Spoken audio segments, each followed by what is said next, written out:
ហើយអស់តែពីហ្នឹងទៅគាត់យកតែគុលក្រីស្អំភ្លើងឆ្អើគាត់គោះជើងគាត់ទៅស្ទាបជើងល្បីដូចដៃទេពចឹងបាទរូបមន្តខ្មងតាន់បាទពុតបងតាន់បាទអញ្ចឹងបងប្អូនបាទគឺចន្លោះពេលនេះបាទយើងឃើញថាមានការប្រកួតជាហោហាយគឺទុកពេលឲ្យកីឡាករដែលឈានដល់វគ្គផ្ដាច់ព្រាត់គឺគាត់មានពេលសម្រាកបាទហើយគាត់នឹងប្រកួតបាននៅគូចុងក្រោយបាទគឺគូទី6បាទអញ្ចឹងយើងដឹងហើយបាទគឺពេជ្រអាទិទេពបាទជួបជាមួយនឹងវ៉ាន់វឿនបាទ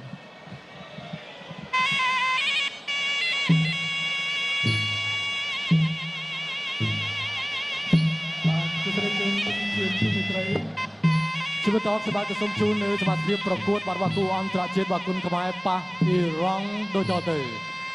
បុគ្គលក្រហមស្លៀកខោពណ៌ខ្មៅទម្ងន់75គីឡូក្រាម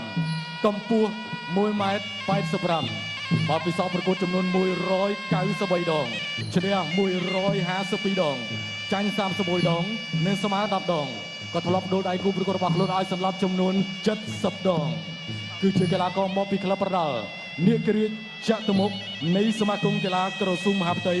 ដែលមានគ្រូបង្ហាត់លោកគ្រូស្វាយសុខុនលោកស្រីនាងកញ្ញានាគរាជខ្មៅចតុមុខ The Red Corner Black Dragon ជាល្បី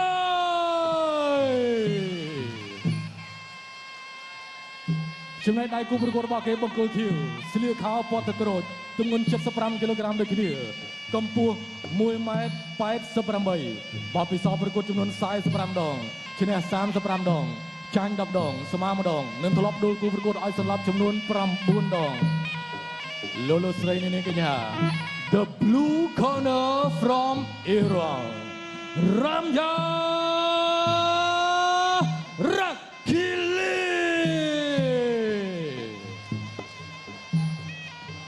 អ៊ីរ៉ង់ឥឡូវស្មានលេខត្រូវហើយបាទស្មានលេខត្រូវហើយ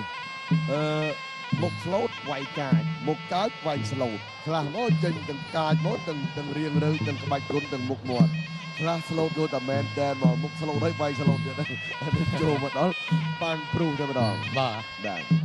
តែយ៉ាងណាក៏ដោយគឺសម្រាប់គីឡូធំនៅប្រហែលជា5-6ឆ្នាំចុងក្រោយនេះគឺមានអ្នកបណ្ដាលមកពីអ៊ីរ៉ង់បាទដែលអាចធ្វើការប្រកួតប្រជែងប្រដុំត្រសងគ្នាជាមួយនឹងអ្នកបណ្ដាលកម្ពុជាបើកម្ពស់អ្នកទាំងពីរលោកថាជើងល្បីទៅខ្ពស់បាទអ្នកប្រដាល់អ៊ីរ៉ង់នេះខ្ពស់ជាងជើងល្បីទៀតជើងល្បីទៀតបាទអូយល្បីនេះបកែសំបាទបងប្អូនហើយបកែសំតាំងពីអត់អីសោះបាទបណ្ដាលបាន4-5ឆ្នាំចុងក្រោយនោះបានផ្ទះបានឡានកីឡាករទាំងពីរមកស្ដាប់បទវិជានៃការប្រកួតបណ្ដាលគុណខ្មែរពីលោកអញ្ញាកណ្ដាលលោកម៉ែនវណ្ណារៀបជូនផងដែរថាគូនេះប្រកួត3ទឹកលក្ខណៈគុណខ្មែរប្រកួត3នាទីសម្រាប់2នាទី The Bot Fighting please come and listen to គុណខ្មែរ rule from the referee Mr. ម៉ែនវណ្ណា This about the fighting in 3 round of គុណខ្មែរ martial art 3 minute fight and 2 minute breakលោកដុំសុផាន់ណានិយាយអង់គ្លេសរួមហូបមិនតង់មានអឺនឡើងស្អាតតែមកបាទអរគុណលោកគ្រូឥឡូវសុខសប្បាយណាស់បាទតាំងពីក្រោយពេលមាន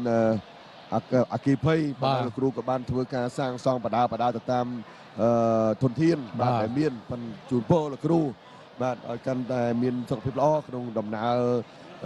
ដឹកនាំបាទរួមចំណែកជាមួយនឹងសហព័ន្ធកីឡាបដាល់គុណខ្មែរក៏ដូចជាគុណខ្មែរទាំងមូលតែម្ដងបាទ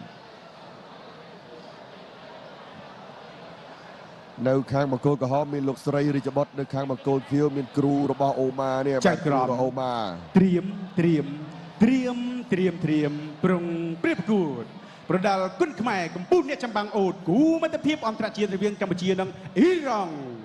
ទឹកទី1 round 1ខ្ញុំសុំមកគូមកលោកនោរុំបាទស្អកបន្តិចមែនបាទមនុស្សវាដូចថាញៀននឹងមេក្រូបាទដល់អញ្ចឹងទៅ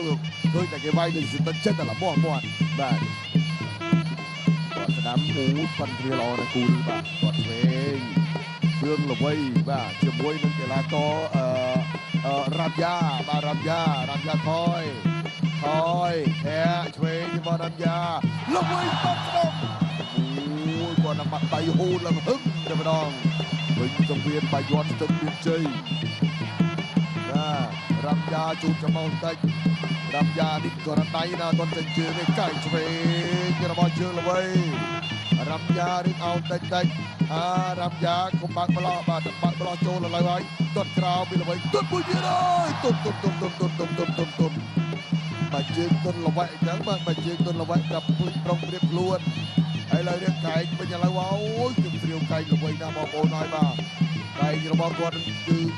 បានធ្វើឲ្យកីឡាករច្រើនជនជាតិណាស់បាទសល់ស្នាមរបួសបាទជីវិតតែម្ដងបាទគាត់នឹងបាំងឆាបអត់ក្រោម5ទ្រេទៀតនឹងទេហើយបើឥឡូវគេមើលរ៉ាំយ៉ានេះមានសល់ស្នាមអីអត់ឬក៏គាត់វាយបានវិញស្ដាប់ដៃរបស់រឿងល្បីល្អណាស់រ៉ាំយ៉ាលើកគុំមួយកោងតិចឆ្វេងរបស់រ៉ាំយ៉ាល្បីចូលគៀរ៉ាំយ៉ាលើកជើងបញ្ឆោតល្បីទាត់ក្រោមរ៉ាំយ៉ានេះទឹកទុនក្រោមផងបាទតើល្បីចង់ស៊ីក្រោមឬស៊ីលើតែប៉ុណ្្នឹងឯងបាទចង់ស៊ីក្រោមឬស៊ីលើយកធាក់ចេញរបស់រ៉ាំយ៉ាបាទល្បីទល់ដៃគោះកែងឆ្វេងគោះមិនដល់ទល់មួយសាទៀតបាទទត់ស្ដាប់ចាប់ជើងទត់វិញចាប់ជើងបានវិញទត់វិញដែរកែងល្បីបាទឥឡូវអ្នកបណ្ដាលអ៊ីរ៉ង់ហាក់ដូចជាថ្នាក់ដៃថ្នាក់ជើងជាមុនតែក្រោមរបស់ល្បីទៅលើពួរចាក់ឆ្វេងរៀបខ្លួនបាទដៃខ្វេងខ្វាមដៃចាក់មកជើងរបស់រ៉ាំយ៉ាល្បីទល់ដៃក្រុមច្បាមក្រោមឬច្បាមលើបាទទល់គ្នាទត់មកជើងចាប់ជើងគាត់វិញបាទក្រោមរបស់រ៉ាំយ៉ាល្បីទាត់ឆ្វេង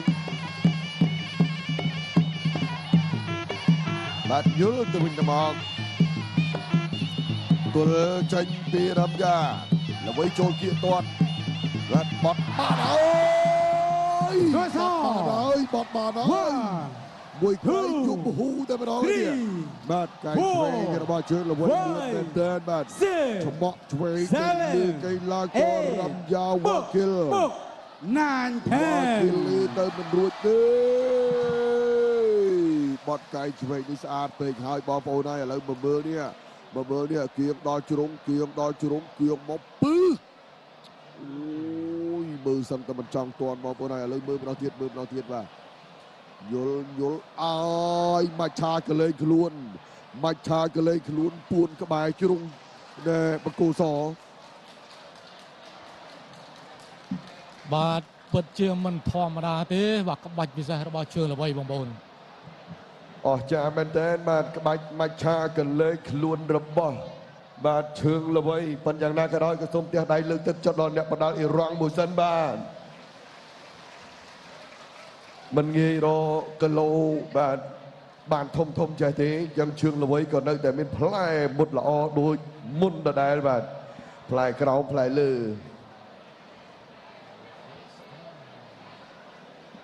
ទស្សនិកជនជាទីមេត្រីតាមរយៈការផ្ដួលគូប្រកួតឲ្យសន្លប់នៅក្នុងទឹកទី1ជ័យជំនះបានទៅលើបង្គោលក្រហមជើងល្បី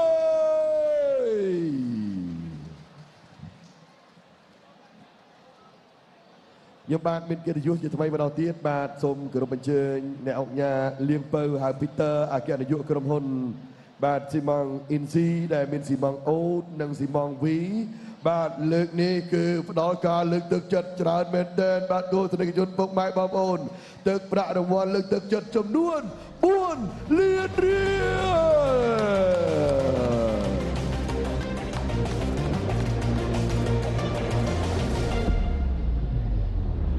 ទឹកប្រាក់4លានរៀលបាទ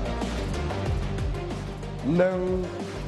វិលចូលទៅក្នុងគណនីធនាគារជីបម៉ុងរបស់ជើងល្បីបាទចឹងធនាគារជីបម៉ុង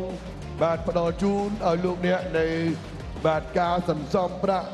បាទនៅក្នុងកងធនាគារយ៉ាងមានសុវត្ថិភាពក្រៅពីនោះគ្រឿងសំណង់របស់លោកអ្នកក៏រឹងមាំក្បឿងជីបម៉ុងតយោជីបម៉ុងបេតុងលាយស្រេចរបស់ជីបម៉ុងបាទហើយស៊ីម៉ងអូននិងស៊ីម៉ងវីក៏រឹងមាំតចំនួនដែរនៅសល់2គូទៀតបងប្អូនសុទ្ធតែគូសំខាន់ដែលលោកអ្នក ទន្ទឹងរង់ចាំបាទគូក្រោយគឺជាគូរបស់ក្របីព្រៃពេជ្រសម្បត្តិបាទសូមសម្រាប់បន្តិចសិន